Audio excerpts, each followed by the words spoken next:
It's always a pleasure to be back. Man, we miss this church a lot. I grew up here for a long time, since I was 8 years old, and it's really good to be back. So I'm going to share a little bit about the ministry, what's happening. We're so grateful that you are our supporters and our friends in prayer and in finances and in so many ways. So I'm going to share a little bit about that. You can pray for me. It's one of the joys to share, but it's also really tough. If you could, if I were to ask you, hey, could you share what you've been doing in the last 365 days?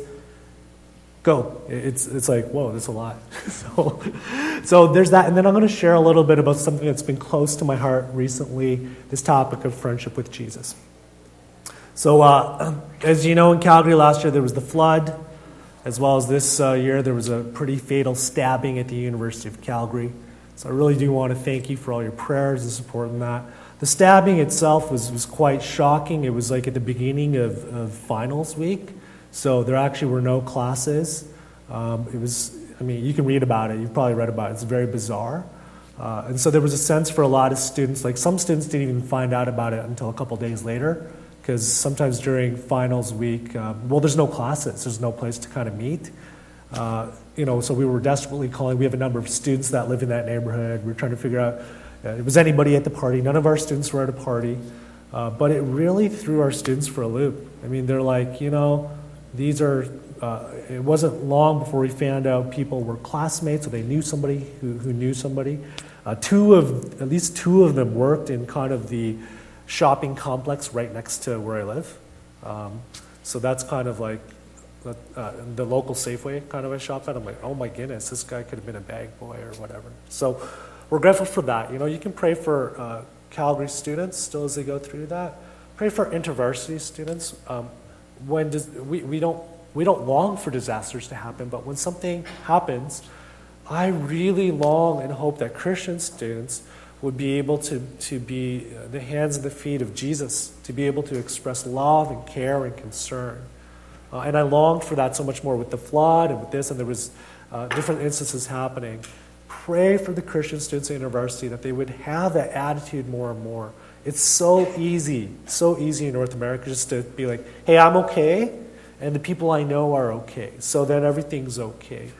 But if you're at a place like the University of Calgary, you're part of a giant community of like 30,000 people, and the challenge, would you pray for people? Would you go early to your exam and just kind of hang out and see, like, does anybody look sad? Could you just give them a word of encouragement? Do they need somebody to talk to? Things like that. Right, so we long for Christians to be marked like that. If you can go to the next slide.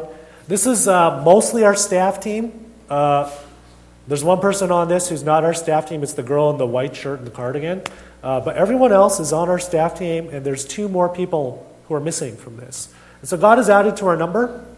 There's about 90,000 university, college-age, high school students that we have access to, and amongst them, we probably work with about 200 or 300. Our largest ministries are at places like the University of Calgary. We have about 80 students involved in Bible studies, which is totally mind-blowing because last year, we started with maybe 12 students, so I'm not sure how we got 80. I'm actually not sure who the 80 are, but please pray for them. Pray that we meet them. Pray that they would feel welcome. Pray that they would know Jesus. Pray that there's going to be more leaders who could pastor them and care for them, and that God's gospel would go forward in their life. SAIT and ACAD, Southern Alberta Institute of Technology, ACAD's the Alberta College of Art and Design. It's kind of interesting. They're geographically in the same area, on the same property. But it's like a fine arts school, and while typically SAIT is more of a pretty functional school, so you get cooks, you have mechanics, you have business people. So it's fascinating being in a Bible study with both people. Somebody's like, I make jewelry and blow glass for a living, and I'm a mechanic, and it's fascinating the insights that you'll get. So God has added to their number. They grew from 20 to 40. At Olds College, we've stayed about the same at about 20. You can pray for a new staff worker for there. Mount Royal has stayed about the same, about 15 people.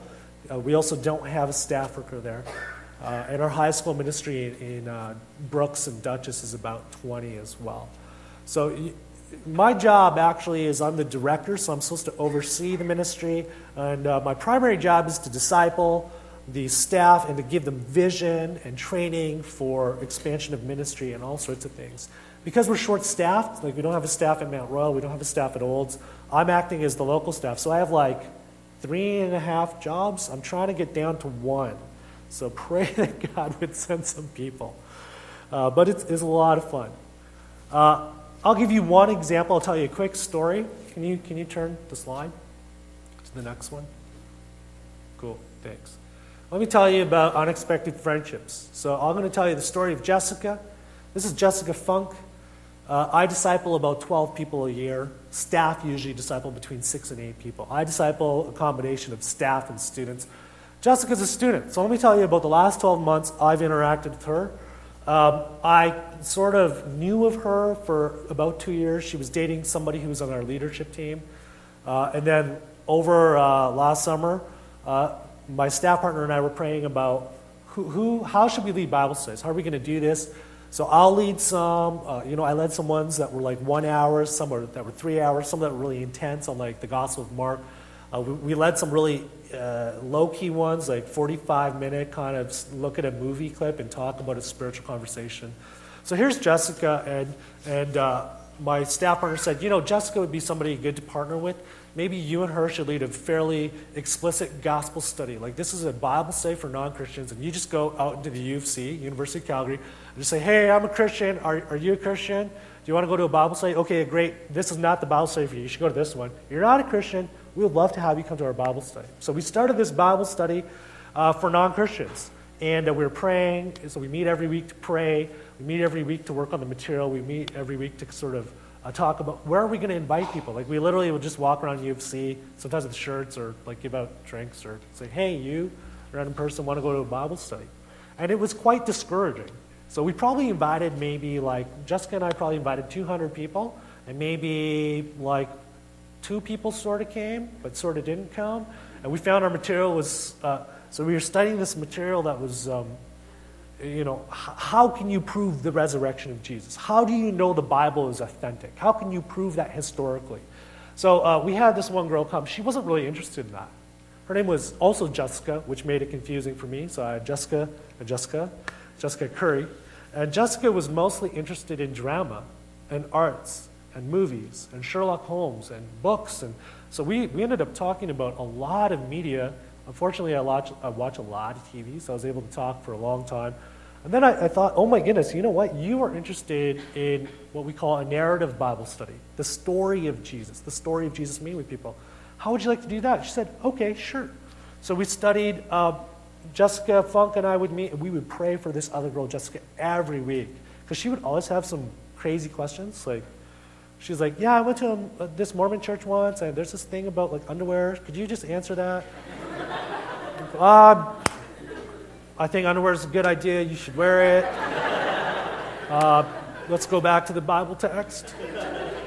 We just had strange sort of things like this, and she grew in friendship with the other Jessica.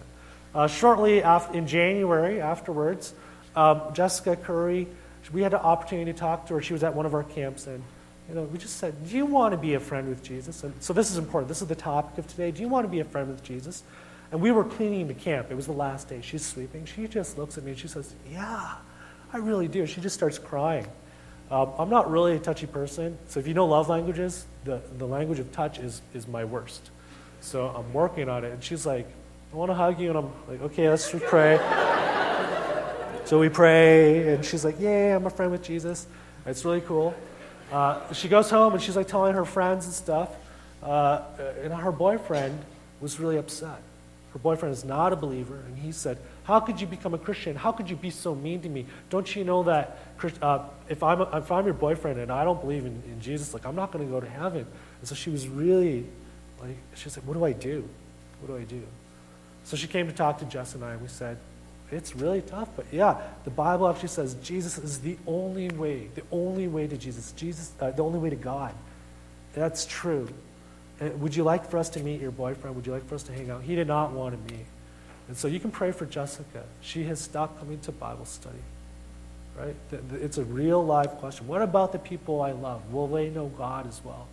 So you can pray for Jessica Funk was quite crushed by this. She's like, oh, this girl, I love her so much. But Jessica continued to be faithful, and a really random thing, I think a God thing happened to that Bible study. It grew to 12 people without the other Jessica. Totally weird, totally new people. I've met some of them I don't know. They're from all over the place. Some of them grew up in rural parts of Canada. Some of them were really into hockey. Some of them were really girly girl. And I'm like, why are there a dozen girls here and I'm in charge of the Bible study? I'm like a guy.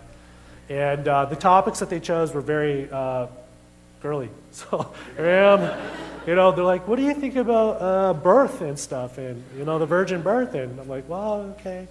And Sherry, I was in the room when the children were born. I did not give birth personally.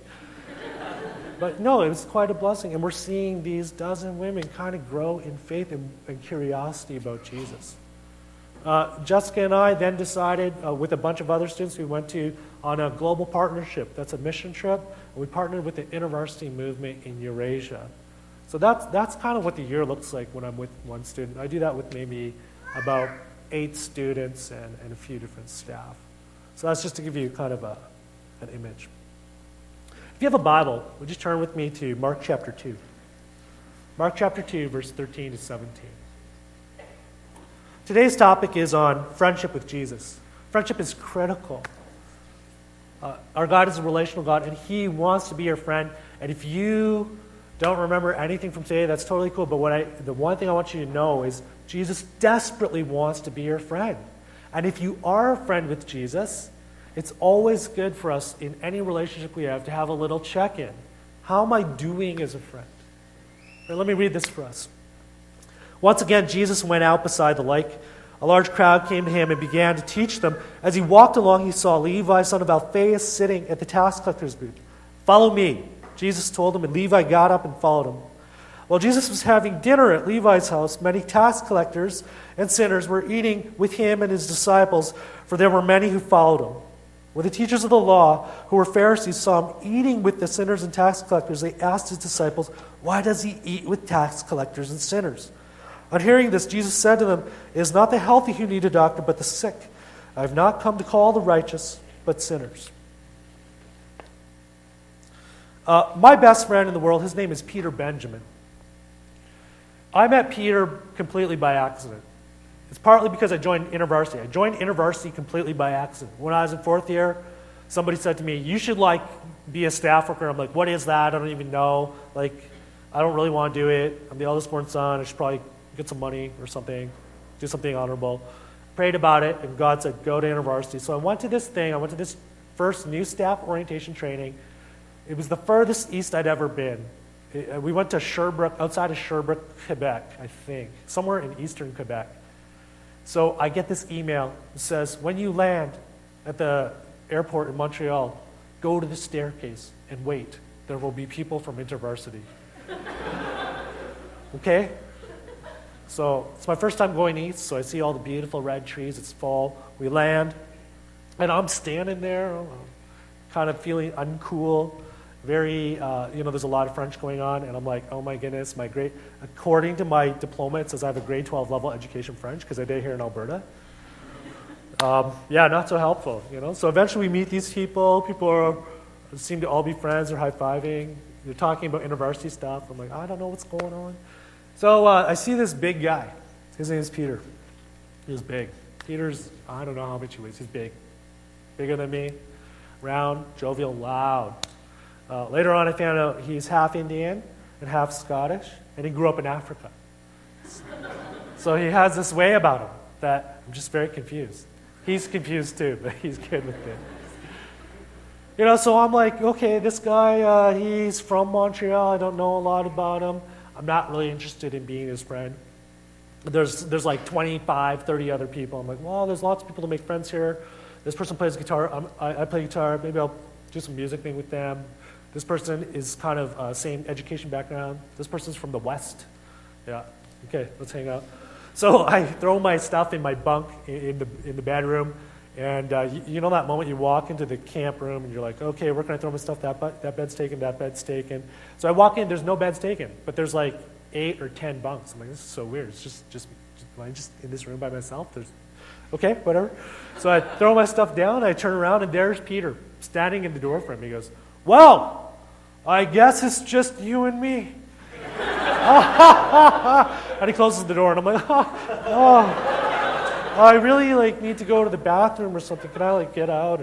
And Peter was cool. Peter is, he's a guy, he's a deep friend who has just pursued me all the time. For some reason, we really do connect. That's really true. At this training, he just really felt like, I want to be your friend. So every meal, he's like, hey, he's sitting right next to me. There are a lot of meals. This is a 7-day training, 3 meals a day. And I'm just like, oh my gosh, I want to meet some other people. He keeps sitting next to me, and he sits next to me in such a way that I'm in the corner. So it's just like me and Peter. And the drinks are we were at this, I don't know, university. Where were we? Anyway, the drinks are refillable. So he just has lined up 6 to 8 little glasses of chocolate milk. He's just drinking them. He's talking to me, drinking them. And I'm like, what is wrong with you? You're in your 20s. How much chocolate? He's like, I love chocolate milk. He's like, it's on tap. I'm just going to have it. Okay. I find out he likes basketball. That's cool. We play basketball. I found out he really loves to worship. He has a degree in theology and philosophy, so he's very philosophical. So he says stuff all the time that just blows my mind. I feel really, really dumb. We were talking about postmodernity, and he's like, I don't even know what postmodernity is, and I'm in postmodernity. That's how deep I am. And Peter will say something. He went to McGill. Okay, he went to McGill for philosophy. He's like, oh wow, my brain hurts, Peter. Peter pursued me. Peter took a lot of time. Took a lot of time to love me, right? And things that I'd be embarrassed to say in front of others, he would hear it in private and say, John, you should say that to other people. You should really pipe up in Bible study. You shouldn't be afraid of this. Peter loves public debate. I'm Asian, so I like public debate when I'm right. But to do it amongst my peers in university, I'm like, well, I don't know. This guy studied law. This guy studied philosophy. This guy studied theology. It's kind of intimidating. I actually don't know the answer to that question. I just know it's in verse 3, maybe. But Peter just was motivated. I don't even really know why. Friendships are a funny thing. Sometimes you just feel connect with somebody, and you're just like, I'm keyed in, I'm honed in on that person, target lock, like Top Gun, nee. You're like, this person is going to be my friend. And Jesus is like that. Jesus, it says, he wants to be your friend. He's locked in on you. And the book of Mark is a fascinating book. We love studying the book of Mark in university. We have this thing called Mark Camp. It's a Mark immersion camp where every May we take students away for 7 days to study half the Gospel of Mark, either the first half or the second half. They do 6 to 9 hours of scripture study a day. When the idea was first proposed to me, I said, that's preposterous. Who's going to sing Bible study for 6 to 9 hours a day? It's growing. So the first time we ran it, we had 95 students. Now we run it across the country, and there's I think 2,000 students this year that go through it.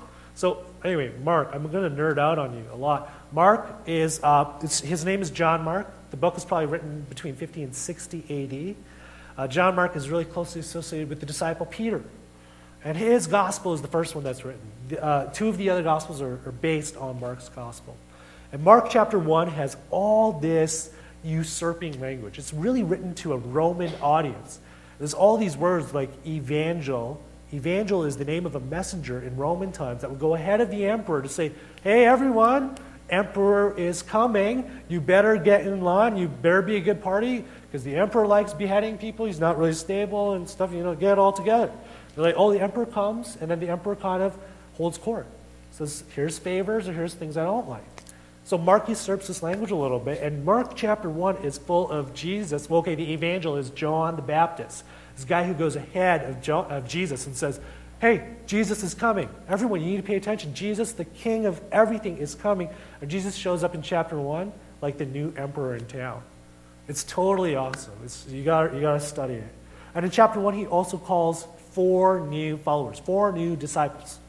He calls 4 fishermen, Andrew, James, John, and Peter. And there's famous stories. Come follow me, I will make you fishers of men. It's a fantastic story. And then you get to chapter 2, where you meet Levi. And this is the story we're going to be studying today. Now, fishermen and tax collectors. Levi is a tax collector. Levi is actually Matthew. Okay? He ends up writing the Gospel of Matthew. So he becomes a close friend and follower of Jesus, totally transformed. But you got to understand, in chapter 2, when they end up there, it's totally weird, right? Jesus is hanging out with these fishermen. Fishermen wake up early, they go and catch fish and stuff.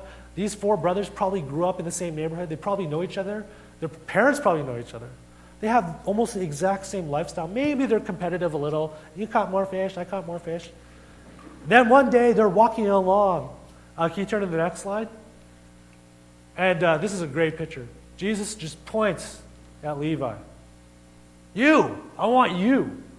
He is deeply interested in Levi. It's like the whole world stops. I am interested in you. This is totally weird. So you can see all the rest of the people. So I think Jesus is the one pointing. Levi's probably the one with the big crazy beard. Looks kind of crazy. It looks like everyone else in the picture is like, this should not be happening. This is really awkward, social suicide, kind of wrong. Let's stop it. Tax collectors were seen as social outcasts for a number of reasons. One is they were people who lived locally in Israel. They were Jewish by nationality, heritage, ethnicity, culture, but they were seen as people who had sold out to the Roman government. So he had bought a ticket from Rome that would enable him to collect taxes. Now, once you fill your quota, so you pay X amount of money for this ticket, once you fill your quota, Rome is like, hey, if you still want to use it, go ahead. And that's how you would become rich. And many people were like, how could you do this? Don't you know you're selling out your own people? How could you do this? So there's this awkwardness. Levi is awesome. He hangs out with totally different people than Peter and John and Andrew and James. He hangs out with people who make their money dishonestly or kind of in a sketchy way. Thieves. People who are a little on the low side of the law. People who are not as refined. Prostitutes. Other tax collectors. Right? So you can see all the disciples are like, no. Jesus says, no, I want him because I care for everyone. Okay, so first thing you got to know is Jesus is absolutely interested in you. He's pursuing you. And you need to know that. He, no matter how you feel, will continue to pursue you. Okay? Are you with me? He's going to pursue you. All right, point number 2. Sometimes friendship can get weird. What if it's weird? Friendship totally gets weird. I'm not very good at making friends, so I get really freaked out when things get weird. It gets weird all the time. Like I just told you about this girl's Bible study. They're like, oh, we want to know about, like, what do you think about the body image and the image of a woman as she becomes more pregnant and her body begins to change?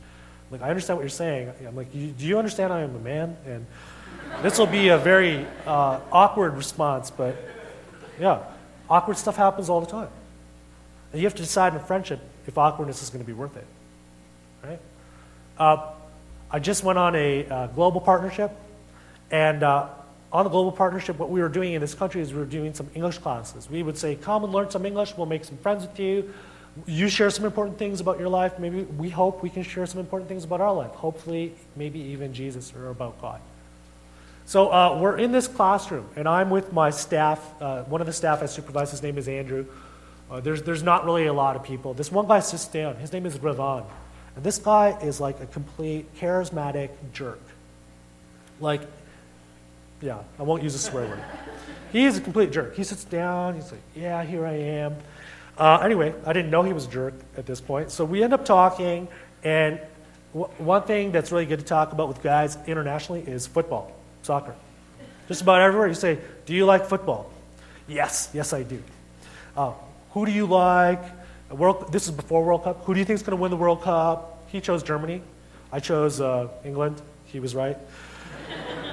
And then it turns out he really likes the Turkish football league. I don't even know what it's called. I know nothing about Turkish football. So I'm like, really? Okay, tell me. He's like, he shows me his phone. He's got like the wallpaper of his favorite club. He's got his keychain. He's like, he wants me to recognize it. I don't recognize it.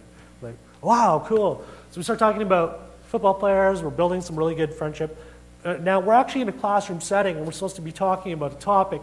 And so the teacher calls us back to attention and says, okay, today's topic is about leadership and influential leaders. Who is your favorite leader, and give a reason why? Ravon leads across without even missing a beat. My favorite leader in the world is Hitler. He is the best leader ever. Andrew and I are like, did he just say Hitler? Like, his English isn't so good, and this is a cross-cultural situation, so probably maybe he misunderstood the question. So, Ravon, the question was, who do you think is the best, like your favorite? It's like, yeah, Hitler.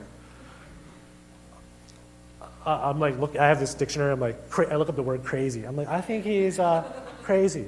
I think insane. He killed lots of people.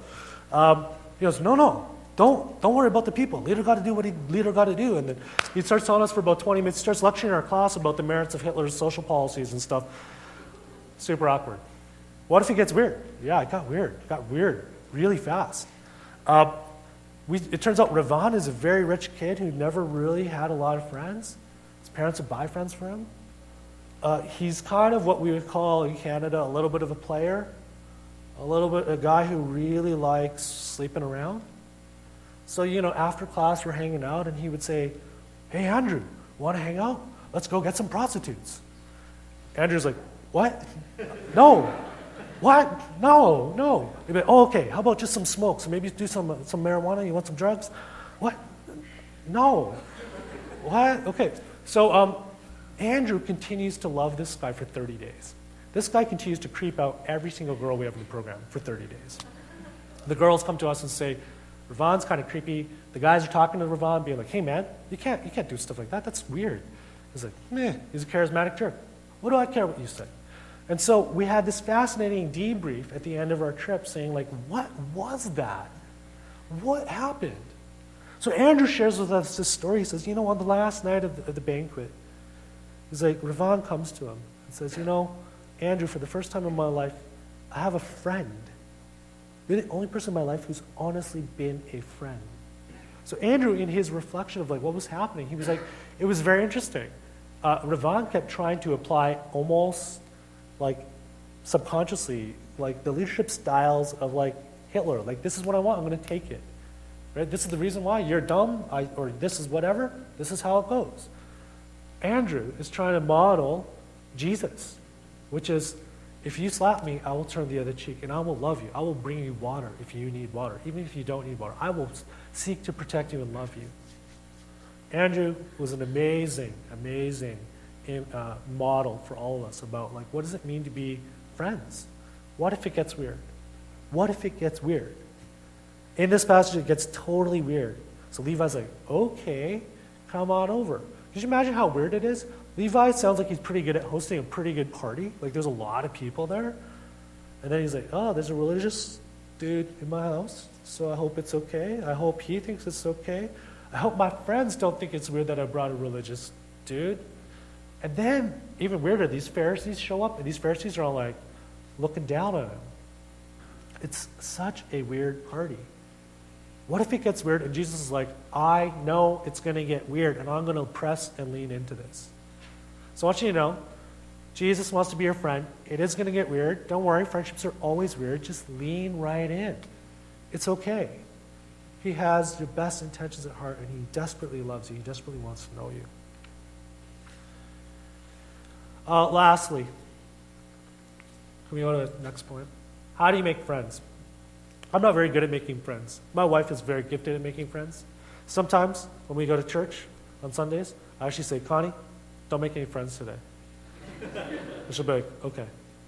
And one time we were at our church in Calgary, and she's like, okay, I'm just going to zip my mouth. I'm just going to sit here. I'm going to like worship. It's going to be all good. And then like literally this woman comes up in the middle of this singing. She sits down with Connie. You can see the look in her eyes. She's like, I'm locked on. Dee, dee, dee, dee, dee.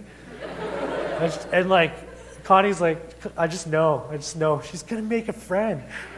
What's going on here? And at the end of the service, this woman's like, hi, I don't even know who you are. I just feel like we have this connection. Can we trade numbers? Connie doesn't even speak. She's just like, looks at me. I'm like, yeah, it's fine. Just go. They trade numbers. Connie is amazing at this. For me, I can sort of make surface friends. For me, it's much harder to make deep friends. It's really important for us to learn all sorts of strategies to make friends. Take Well, okay, before we talk about making friends, sometimes we do some training within InterVarsity called the entry posture. What is your entry posture about different things? Basically, what that means is how you go into a situation can really determine the outcome of that situation. So, for example, if I'm a university student and I hate physics, I just go in and I'm like, I hate physics. It's likely I will end up having a bad experience. But if I had a good friend who said, you may hate physics, but this teacher, actually, he's exceptional. He's won all these awards. He's very patient. He's very kind. It might change a little bit of my mindset going into that. Same thing is true with making friends. Right? So in verse 17 here, Jesus said to them, so the Pharisees are kind of upset. Why does he eat with tax collectors and sinners? Jesus, on hearing this, it is not the healthy who need a doctor, but the sick. I have not come to call the righteous, but sinners. Real friends sometimes have some real love and some real truth to pass on to us. Right? We're going to need some good discernment to actually figure that out. So, I mean, what he's saying could actually be quite offensive to Levi. Levi's like, what are you saying? Are you saying I'm like sick? Yeah, Jesus actually is saying that.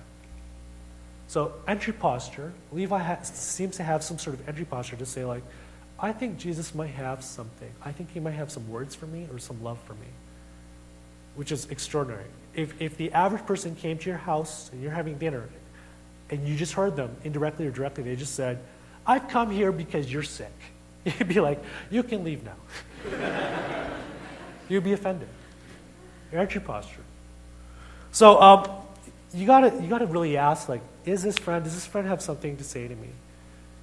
Jesus has something to say to Levi and to us, which is, we are sick. We have things in us that need a lot of help. That Jesus does not love us more or less because we are sick or healthy. But a good friend will just say, like, hey, have you noticed this? You should really take care of that. And what Jesus is saying is more than that. He's like, not just saying you're sick. He's saying he's the doctor. He's the trustworthy one who can identify what's wrong and how to get better. But do you want to be his friend and find out? So he's not pushing. It's like, if you want to make that appointment, you just say, hey, I want to make that appointment. I'd really like to know. Okay, so for some of you who are friends of Jesus, or maybe even you're not a friend, you need to ask this question, am I joyful? Am I happy? Am I satisfied? Is there more? Right? The answer is yeah, and it's found in Jesus. For some of you who are friends of Jesus, sometimes the friendship can get stale. Right? You're just, yeah, we're good. But you realize, I haven't talked to that person in a long time. This has actually recently happened to me and my friend Peter, who I just shared about. Peter worked with InterVarsity for a number of years, and then he left staff 2 or 3 years ago, 2 years. It was really hard. So one of the great pros of working for InterVarsity is people really feel like family. People really feel like brothers and sisters, parents and stuff, siblings. When you travel around the country and people really say, come stay here. People take it very personally when they leave staff. So Peter had to leave staff, and it was very hard. So we have not talked as much as we usually do because I still work for InterVarsity. In fact, I'm a director, right? So I have a position of power. So it's been very hard. So we just talked the other day, and I had to ask all these questions. What if it gets weird? It is weird. But do I love him? He loves me so much. Do I love him? Am I going to pursue him? What's my entry posture? Am I going to think the best? Here's 8 little tips for good entry posture about friendship. Number 1, look for the best in others. When you're interacting with somebody, just very basic. Just be graceful. Imagine that they're at their best. It's not always true, but it will help you. Help your heart. Number 2, give honest to goodness, real compliments, sincere compliments. Don't butter somebody up just because. But if you really appreciated something, say truly, I really appreciate this. Levi might say to Jesus, that was super awkward when you said that thing about sickness, but I really appreciate that you said that you were stable and you came to my house and you wanted to be with me. So I do appreciate that. Number 3, be quick to admit mistakes. real friends, I mean, just keep clear accounts. Just say, I'm sorry. Or if you think you have something to say sorry about, just say, hey, the other day I was thinking about this thing. You know, and you asked me this question, I responded a little more gruffly. This is totally classic with me. When I'm tired, my face just looks like I'm angry all the time. Not like my wife, Connie. When she is tired, actually anytime, she just is smiling. She looks happy all the time. So people have to ask me, like, were you angry? I'm like, no, I was just tired. I'm like, I got to work on that. So with my staff, I got to say, you know, we were talking about something quite serious about discipleship, or we were talking about student Bible study. I said this, I believe it's true, but I want to check in with you. How are we? Are you okay? Did I say that a little harsh? Do you have any questions? I sit in that place. I want to be quick to admit mistakes. Be the first, if you can, to apologize. Relationships are not worth the drama of sinking it over something that may be miscommunicated. Know yourself and admit your limitations. Okay? Know yourself and admit your limitations. Serve others wholeheartedly. Keep a learning mindset. Right? Recognize, like, we don't know everything. We can learn a lot from all sorts of different people. And lastly, always give God credit for everything good that is happening. Because it really is Him. So where do you need to lean and grow? So here's your application points for today. Love for you to think about this. Are you interested in friendship with Jesus? Maybe you are not a friend of Jesus. If that's true, I want to bug you today, because it could be the most important, actually will be the most important decision you could ever make. It's just to say, I'm interested actually in being a friend. Friendship requires leaning in. Friendship requires time sacrifice. Friendship requires giving of yourself to each other. He's really interested. You got to know this. He pursues you. The Bible is full of stories of pursuit of God just saying, I love you and I care for you and I want you to know. I want you to know.